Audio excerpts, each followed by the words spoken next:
Last but not the least, we have Dr. Rasha with us. Welcome, Dr. Rasha. Thank you for joining us. Dr. Rasha is the current president of the Emirates Society of Emergency Medicine, and she's also the assistant professor of emergency medicine at the Mohammed bin Rashid University of Medicine and Health Sciences. She has been mentioned a couple of times this morning as one of the role model for women around the world as a women leader in EM. And Dr. Rasha has recently agreed to join us at the Hong Kong Journal of Emergency Medicine as an editor. So thank you, Rasha. Dr. Rasha is going to talk to us about emergency medicine development in the Gulf region. So we'll be delighted to hear from Dr. Rasha. Thank you. Hello, good. I think it's close to evening, right, in Hong Kong? Yes, we're around just reaching 6 p.m. Yes. Yes. So thank you very, very much for the committee and the scientific and the university for inviting me to be part of this workshop today. It's an honor and pleasure to be joining you and for inviting me also to be part of the journal. It will be my pleasure today to present on the state of emergency medicine in the Gulf region. If you'll allow me just to share my screen. I think you can. Yes, we do have the access. Perfect. Thank you. That's great. Thank you very much for the introduction. And though this is just the outline, I'm just going to give a background about the Gulf state, the development of emergency medicine among these countries. I'll touch base on the residency training programs and what is the status here. The EMS services and disaster medicine, specifically mentioning mass gathering. And then finally, I'll touch base on the status of research in the Gulf countries. So a little bit of a background. The Arabian Gulf state countries, basically, or what is also known as GCC, Gulf Cooperation Council, it was established in 1981, and it is consistent of 6 different countries from Kuwait, Bahrain, Qatar, United Arab Emirates, Oman, and Saudi Arabia. All of these countries, we share similar religion, language, culture, and political systems. And in this slide, I'm just highlighting the population and land size among the Arabian Gulf states. I think this will help us understand the healthcare system. So the total population in all these countries is about 53 million, with nearly 60% are actually living in Saudi Arabia. So this is one of the largest Gulf state countries. Bahrain being the smallest, but it is considered the highest population density. Among the Gulf states, foreign nationals constitute about 59% of the total population, in which multiple industries, including healthcare, is heavily reliant on. So in this table, I try to summarize what is the current healthcare services that are available, including the medical staff in the Gulf countries. And you will see the number of hospitals, hospital beds. What is very, very important is the most common diseases and the lifestyle that are common here. You see diabetes, obesity, as well as road traffic accidents, is common in this Gulf state, which will definitely affect the way emergency medicine care is provided in these countries. Regarding emergency medicine development, I think the landmark year for us in the Gulf states is the year 2000, because before 2000, almost all the hospitals were staffed by non-ED trained healthcare providers. They're usually general practitioners. Some of them could be internists or surgeons, and they staff the emergency department. But since the year 2000, many countries, especially the big cities, they actually recruited emergency providers from foreign countries, mostly from the Western qualified emergency physicians, to provide emergency care and help structure emergency departments in the region. At the same time, they actually sponsored a number of local physicians to actually go to the North America to study emergency medicine, especially in Canada and US, where they, when they returned back, they were supposed to develop emergency medicine and improve the emergency medicine care. So these doctors basically implemented, the training that they actually received in North America and started emergency medicine residencies in their local countries. This happened across all the Gulf state areas from Saudi Arabia, UAE, Oman, Bahrain, and Kuwait. So these programs became the cornerstone for the development of emergency medicine in each country. Emergency medicine recognition as an independent specialty was first in Oman, which was in 1999. And since then, subsequent countries recognized this specialty as an independent specialty.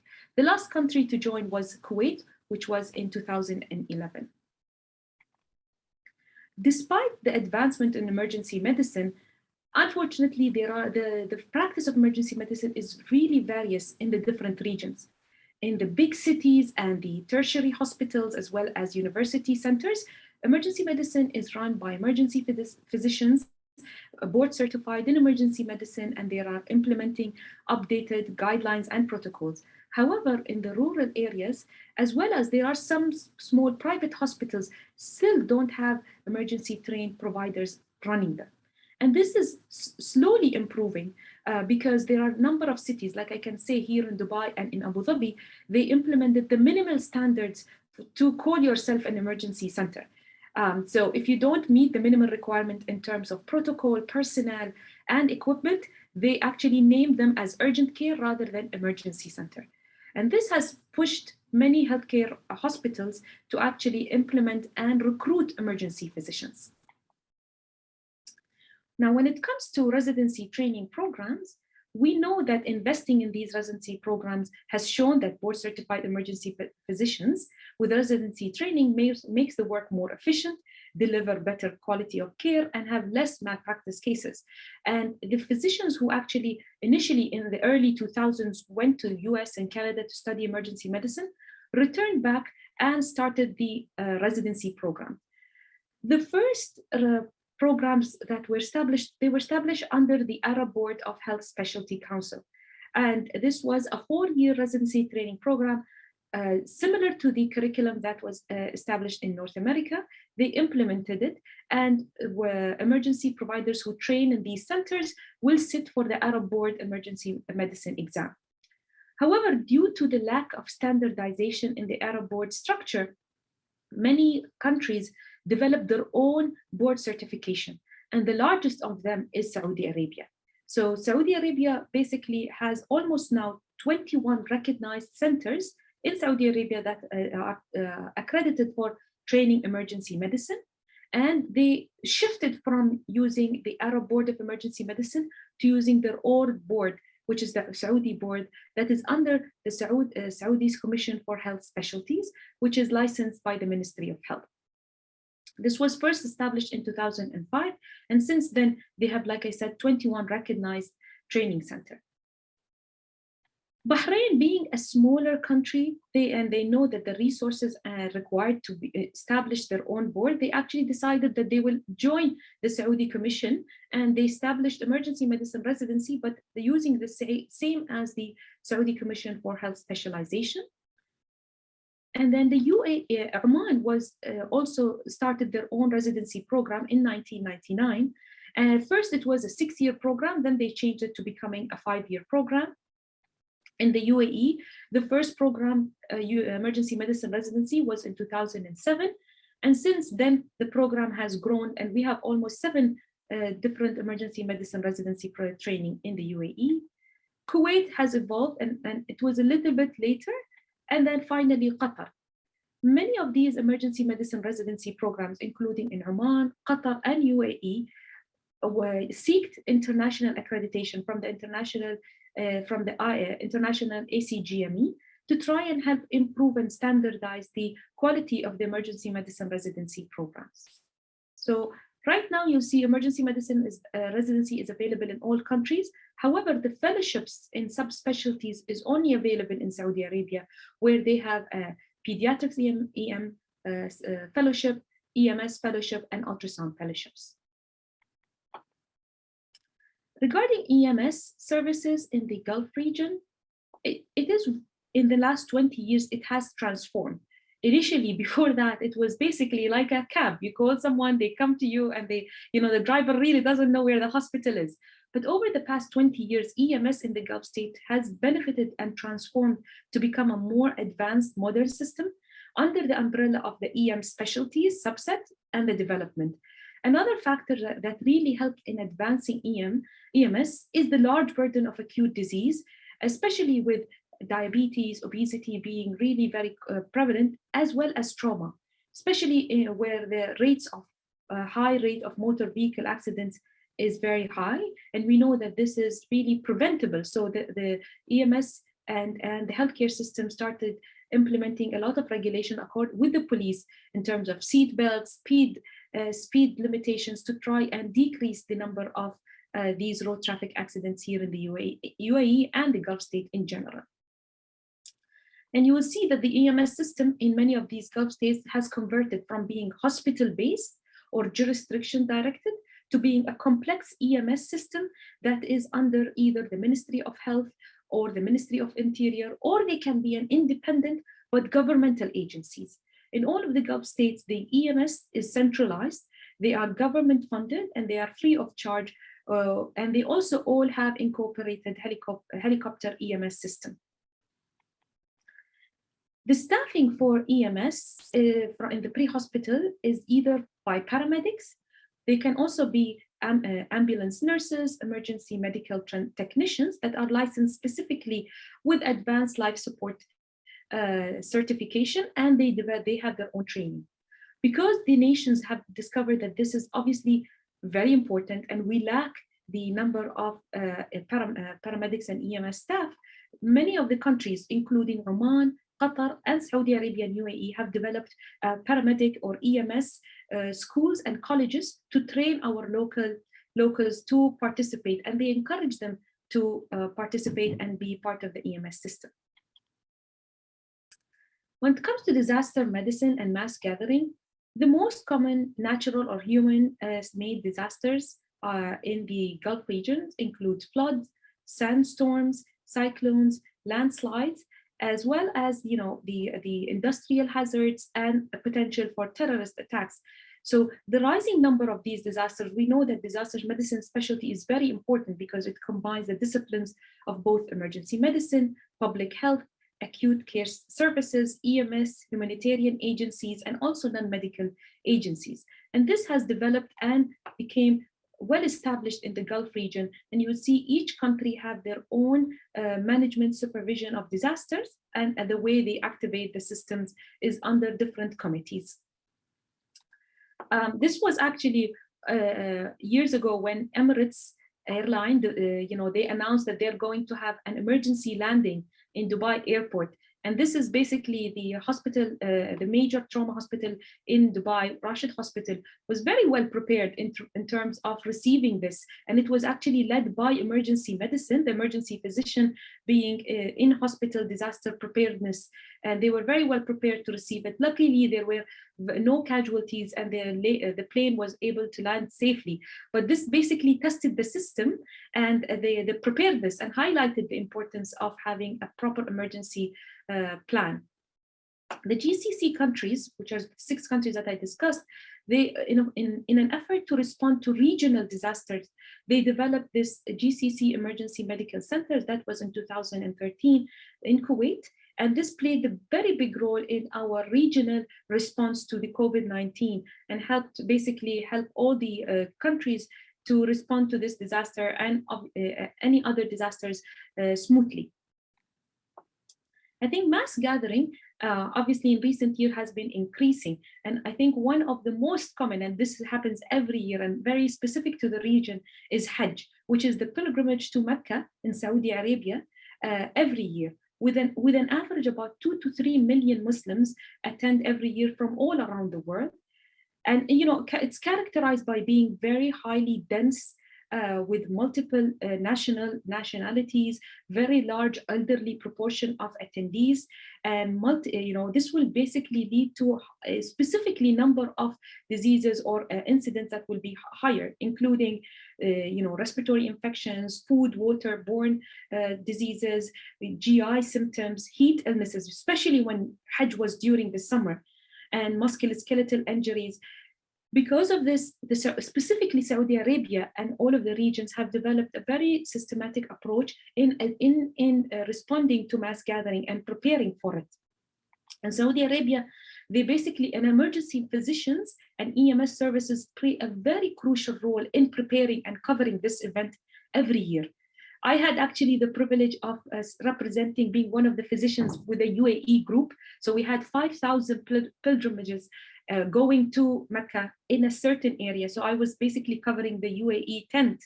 And it was a very unique experience. And, from heat illnesses to musculoskeletal injuries, we have a lot of strokes, acute MIs during that systems. And Saudi Arabia really prepared all of their healthcare system to receive these mass gatherings. They actually build specific hospitals during Hajj that is actually not working and not functional throughout the year. They only open it for that 1 month during Hajj, and they equipped it, and their personnel come from healthcare providers, specifically emergency physicians from all around the country. Because of this annual event, even the Saudi Commission actually had a mandatory rotation in the emergency medicine residency program, which is called the Hajj rotation. So these are senior emergency medicine residents who actually go and staff these different hospitals, and they've been doing it very, very well. And emergency medicine have really played a very important role in these events. Finally, when it comes to research, I think this is the one area in emergency medicine in the Gulf region where there is need for improvement. And in the report of the global EM literature that founded them in 2018, found that the Middle East was one of the regions that produced the lowest proportion of research in their latest review. And I think this really need to be improved. And this is a study that was done in Saudi Arabia that showed that the annual EM publications related to emergency medicine was only 4.7 per year. So research in emergency medicine is still in its infancy. I think there should be a lot of work because we all know the development of healthcare goes parallel with research. And there are a number of steps that regionally has been taken to try and improve emergency medicine research. And these initiatives are first like training in advanced research. Unfortunately, many of the board certification do not require research to be part of the EM training. I think hopefully, in the future, this will be a requirement, and it will mandate all EM residents graduating to at least publish and participate in research. There are a number of programs that have developed residency research programs. I think if this becomes mandatory, definitely research will probably become more and more advanced. And there are a number of local or regional journals that have been established, including the one in Qatar, as well as the Saudi Journal of Emergency Medicine. And this will also encourage local and regional research to be provided in emergency medicine. So in summary, emergency medicine is recognized in the Gulf region. However, to standardize emergency medicine care across all hospitals still needs a lot of improvement, because EM is, I think, in almost major cities, in big hospitals, you'll find emergency medicine. However, rural hospitals and smaller hospitals still have non-EM board practitioners in them. And then residency training is well established in all of the regions, but I think improving the curriculum, developing their more specific board certification will be important, because some of the countries, including the UAE, still depend on the Arab board. I think there is a growth and the need for developing EM fellowships. EM is leading in EMS and disaster medicine, as well as finally, I think research, there's a tremendous opportunity for us to improve regarding research in EM in the Gulf region. So I'd like to thank you very much for your attention. I'd like to also invite you to hopefully ESM 2020. Hopefully, if things change in Hong Kong, hopefully you guys can join us in December. It's going to be in Abu Dhabi, and I'll be happy to answer any questions. Thank you very much, Dr. Rasha, for a very comprehensive and good introduction to the Gulf region. Um, for all participants, please do type in the chat box if you have any questions for Dr. Rasha. But maybe I'll start off with the first one. Thank you for sharing. And in my previous attendance to your conferences is of very high standard. So I'm sure your research output will be catching up very, very soon because of the materials that are available. Just wondering, as a very young specialty you've shown us, how did you establish the position you have today and attract quality trainees? Because that's something that we all hope to do, and you've managed to achieve it within a very short period of time. So just wondering whether you have any tips for us. So I think when we first established, that was in year 2000, most of the countries, including Saudi Arabia, Oman, recruited actually Western emergency physician to actually start, and they actually transformed emergency medicine care. People in the past used to say that I'm going to go to the emergency department is like a graveyard. And the leadership in the country recognized that, this is the safety net for the public health in the countries, and they believed in the specialty. So first there was definitely the leadership support, understanding that this is an important specialty, and then since the early 2000, after that, by 2010, most of the graduates that the country sponsored who went to the US and Canada to study came back, and they actually led some leadership roles. I think you guys know Dr. Saleh, Saleh Fares. He was, obviously the previous immediate vice president of the ISM. He was really meeting with a lot of leadership in the UAE and around the Gulf region to try and highlight the importance. And I think, they understood that, okay, EM is important, but it was very expensive for them to recruit foreign Western physicians to work here. So we know that, train the trainers. So there where the investment in educating the locals and establishing the programs here was important. They invested in also the ACA-JME international accreditation to try and standardize it. And I can tell you, after, the first program started in 2007, and we were under the Arab Board of Emergency Medicine because the Emirati board is still not established. However, we're hoping by the end of this year or next year, EM as Emirati board will be established on its own entity. And we are very, very fortunate because we are, worked with our colleagues regionally. Saudi Arabia is the most advanced, and because it established all of these residencies early. The Saudi Commission started in 2005, and since then it's been very meticulous about its development, and we are slowly, I think, catching up. I hope that answers your question. Thank you. That's great to hear. Just maybe a follow-up question before I hand back to Colin. Are emergency physicians in your country paid equally? How is it seen among different specialties? Just wondering how popular it is. So very, very good question. And I think it's actually different in different countries in the Gulf. So I think in terms of recognition and the pay, Saudi Arabia and Oman and Bahrain, they pay emergency physicians more. And the reason is because they recognize the shift work, because there is the balance in the pay of regarding shifts. So if you work nights, it's considered about 1.3 of the day shift, weekends, public holidays. However, in the UAE, we're still not yet there, but we are hoping to, because like you said, if we're being paid like family physicians, many young doctors are saying, I would rather just do family medicine and not work weekends, holidays, and have my clinics closed during public holidays. So I think, especially when it came with COVID, the government, recognized, we really need emergency physicians. And we're very fortunate, that EM is becoming part of the leadership in the licensing departments. So alhamdulillah, Dr. Saleh Fares now, he's in the Department of Health, where it basically, going to recognize the legislation and the licensing, and we are pushing as an emergency medicine body to try and highlight this very important point. You cannot compare shift worker with regular other specialties, but we're still not yet there in the UAE. However, in Saudi Arabia, Oman, and Kuwait, and Bahrain, they are there. Thank you very much, Dr. Rasha. Thank you again for sharing with us today and joining us. Look forward to further collaboration with you. Absolutely. And I think that's the end of the session. So I'll hand back to. Can I ask just one quick question just before we finish up?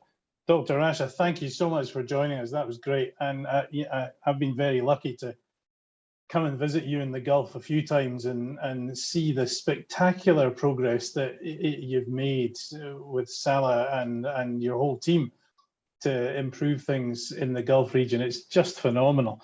Kevin asked the questions I was thinking of actually in terms of how popular it is with students, with new trainees. But on a similar topic, you mentioned the development of the boards, both the Arab board and the Emirati board.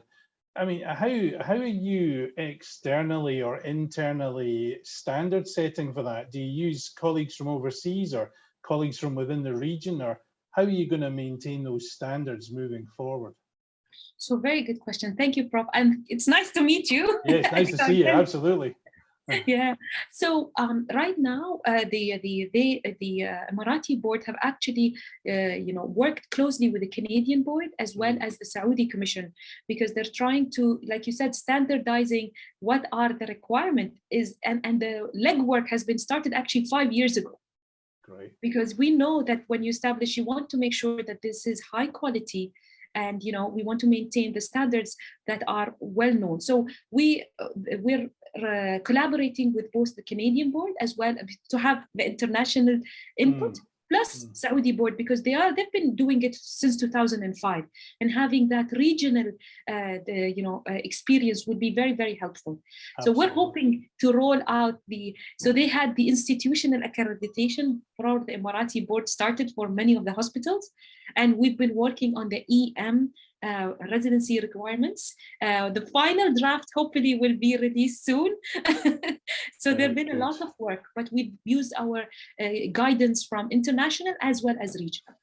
It's so important, isn't it? And I mean, especially as a specialty that's up and coming, so to speak, although it's clearly well established now, we're always, if you like, catching up with our surgical and medical colleagues who have been doing this for decades and centuries on occasion in terms of their standard setting and networking with others. But as Kevin said, I mean, the Emirate Society in particular, but the Gulf region in general has just made huge strides, and the meetings have been amazing. And like you, I very much hope that Hong Kong can let us get out and come back without any more quarantine, and then we can go and visit not just you, but our other friends who have joined us today. Inshallah.